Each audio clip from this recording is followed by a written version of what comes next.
Leadership in the New Science is a book by Margaret Wheatley that tries to equate complex new sciences like quantum physics to the ideas of leadership.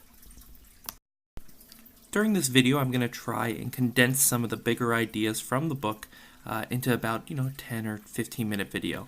So how I'm going to break this down is the first part is going to be the basics of the old and the new sciences, then important takeaways, real life examples, and strengths and weaknesses that I see in the book. So let's start with part one, which is going to be some of the new science basics.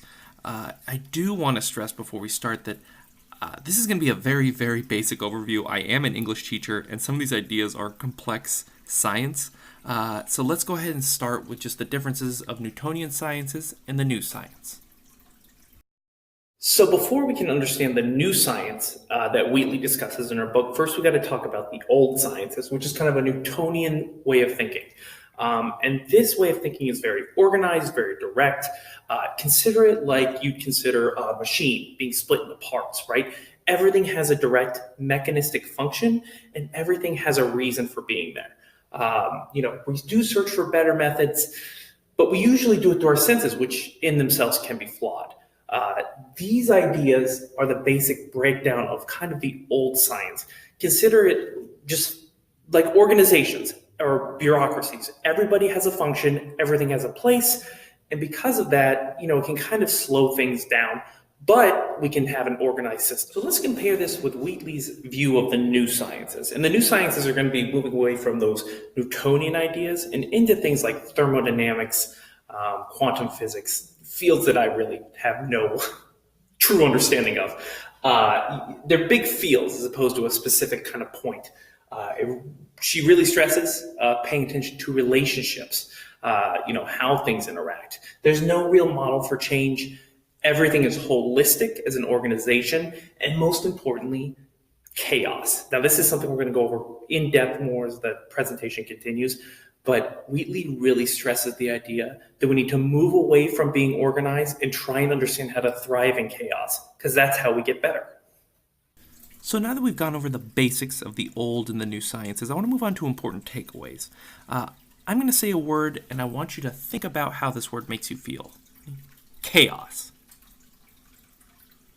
There's a lot of negative connotations, especially as educators. A lot of just bad feelings that come up with that word just in general. I also want to quote Wheatley here. We need to abandon our interpretation of what does and doesn't work, and we need to learn to see the world anew. So let's go ahead and abandon those ideas of chaos and really think about chaos as it being good, not a bad thing. Wheatley stresses in her book that in the natural world, there aren't organizations in the way that we humans do them, right? When we look at schools of fish or birds all flying together, there is a chaotic element to it, but it's natural, and everyone is doing something, but no one has a direct role.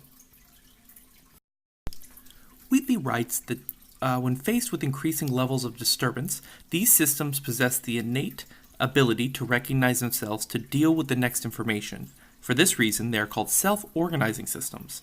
They are adaptive and resilient rather than rigid and stable. We've applied these Newtonian ideas of science to leadership. We look for things in a checklist. Everyone needs to be doing a certain thing, and in order for everything to work, everyone needs to do exactly what they're told all the time. In the natural world, like I said, and like we can see from flocks of birds and schools of fish, not everyone needs a specific job, and in chaos there is still organization.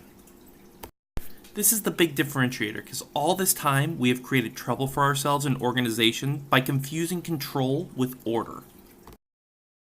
Wheatley points to the famous quote, "Freedom is good, but control is better." This quote, of course, by the famous Vladimir Lenin. As educators, we want our schools organized. We find comfort in that organization and mechanization. There's a safe diffusion of responsibilities and a false sense of security that comes with that. The problem is in the natural world, those things don't happen. There isn't really a safe, organized system. We need to know that in the natural world, chaos is what truly thrives. My big takeaway here is relationships are too complex and complicated to be organized in a meaningful way. And the relationships are what make organizations work, not the mechanisms we think actually make them work. We need to learn that disturbances could create disequilibrium, but disequilibrium could lead to growth. And not only that, but disorder can be a source of new order, and growth appears from disequilibrium, not balance. In short, we need chaos because without it, we can never improve as organizations or leaders. Also, being fluid and flexible is how we can be the best leaders we can be and the best organizations we can be. Because you're not a cog or a robot, you're a person with complex ideas and experiences, and most of all, your relationships, not just to your peers but your students, all mean something valuable. Quantum physics argues that even in the emptiness of space, there's still connections everywhere. And if these relationships are invisible, but there and proven to be there, imagine what it's like in just a school or a work environment. That's because we are all connected in a complex web that's been verified by scientific study.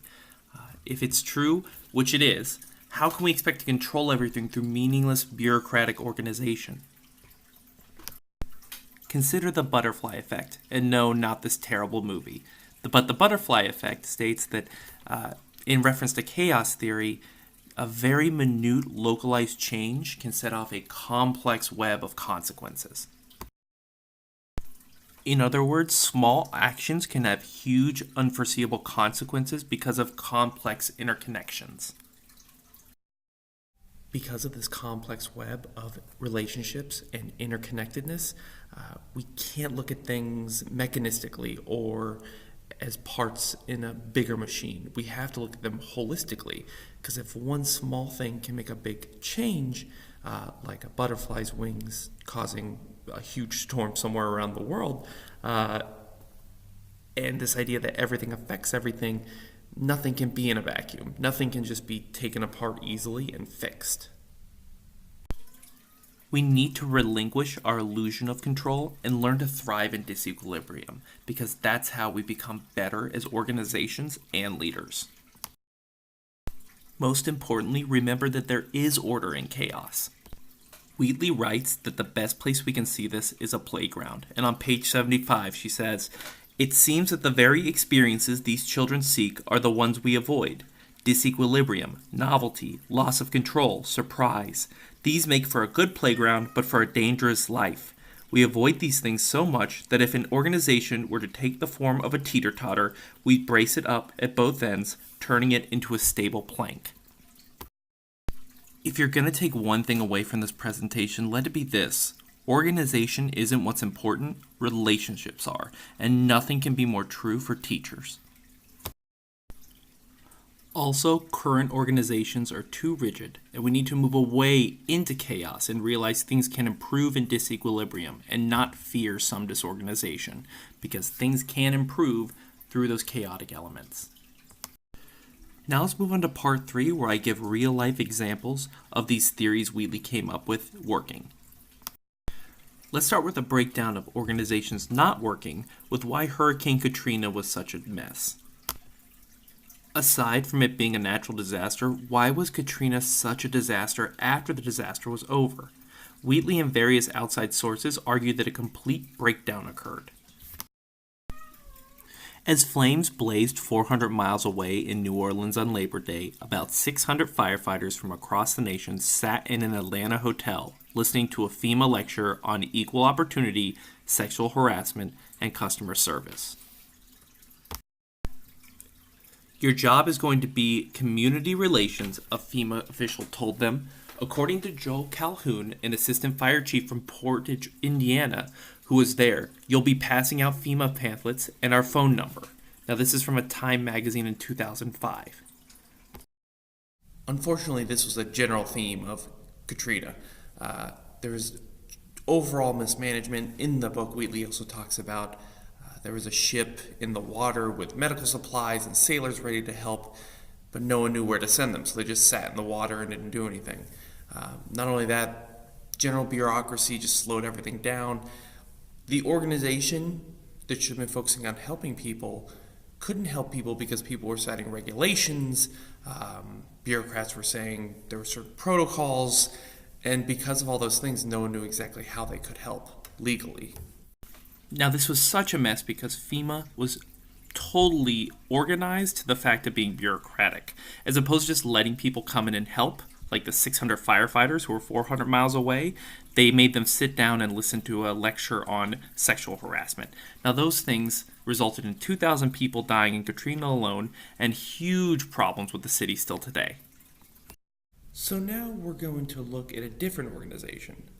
Now, when we look at FEMA or the United States, usually the connotations should be a little positive in terms of what we can do as an organization. Obviously, today we saw an example of an American organization, FEMA, that was organized but wasn't able to help people in a stressful, disastrous situation. Now let's look at an example of an organization that's poorly organized that can be extremely effective. And I do want to stress here, obviously, not pro-terrorist. This is an example given in the book of how terrorist organizations can be effective despite their lack of organization.